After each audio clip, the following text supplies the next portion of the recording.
శ్రీ మహాగణపతే నమ, శ్రీ సరస్వతే నమ, శ్రీపాదవల్లభ నరసింహ సరస్వతి, శ్రీ గురు దత్తాత్రేయాయ నమ. ఐశ్వర్యస్య సమగ్రస్య వీర్యస్య యశసః శ్రియః వైరాగ్యస్యాథ మోక్షస్య షణ్ణాంభగ ఇతీరణ.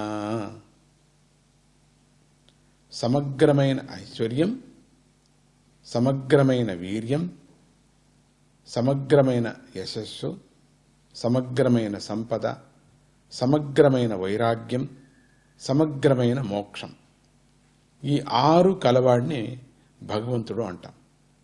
ఈ పదం మనకు ఎక్కడ వినిపించినా కనిపించినా పైన చెప్పుకున్న గుణాలతో మన మనస్సు నిండిపోవాలి. ఆయన అంతటి వాడు కనుకే ఆయన ఆడే ఆటలు, చూపే లీలలు సామాన్యవి కావే కావు.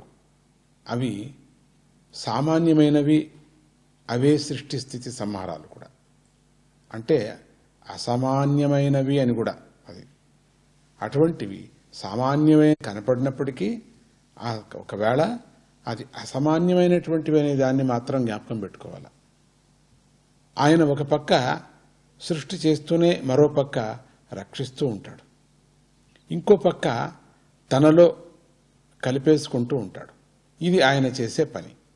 ఈ మధ్యలో తాను సృష్టించిన సృష్టికి విఘ్నం కలిగించే వారి పని పడతా ఉంటాడు. అప్పుడప్పుడు ధర్మ సంస్థాపనకు పూనుకుంటాడు, జ్ఞాన సంరక్షణ చేస్తాడు, భక్తులకు కష్టాలను కలిగించే వారిని శిక్షిస్తాడు, ప్రేమతో తనను ఆరాధించే భక్తులను అనుగ్రహించటానికై ఆయన పదే పదే అవతరిస్తూ కూడా ఉంటాడు.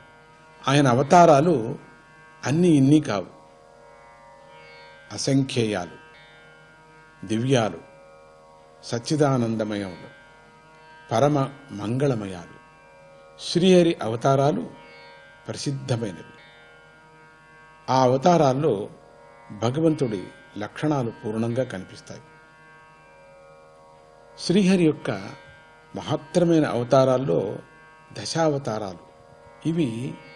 ఈ అవతారాలు భగవంతుడి యొక్క లక్షణాలు పూర్ణంగా మనకు కనిపిస్తూ ఉంటాయి.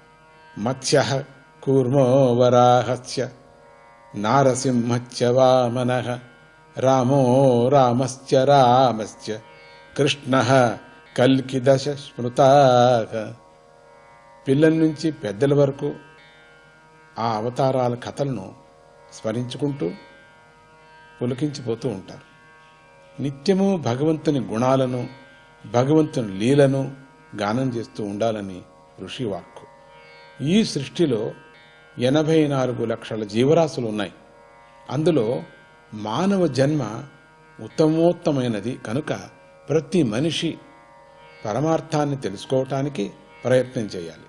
అప్పుడే జన్మకు సార్థకత లభిస్తుంది.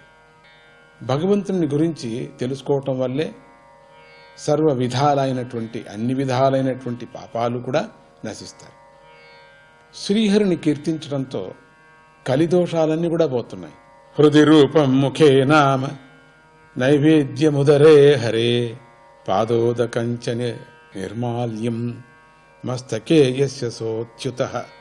ఎవరి హృదయమందు భగవంతుని రూపము, ముఖమందు భగవంతుని జపము, ఉదరమందు భగవంతుని నైవేద్యము, మస్తకమునందు భగవంతుని పాదోదకము, ఆయన నిర్మాల్యము ధరించేవారు స్వయంగా శ్రీహరి స్వరూపులవుతారు. స్వామి దశావతారాలు ప్రధానంగా ధర్మరక్షణకై ఆవిర్భవించాయి. ఆ అవతార లీలను పఠనం చేసిన, శ్రవణం చేసిన, మననం చేసిన సర్వ దుఃఖాల నుండి విముక్తుడవుతారు. జై గురుదత్త, శ్రీ గురుదత్త.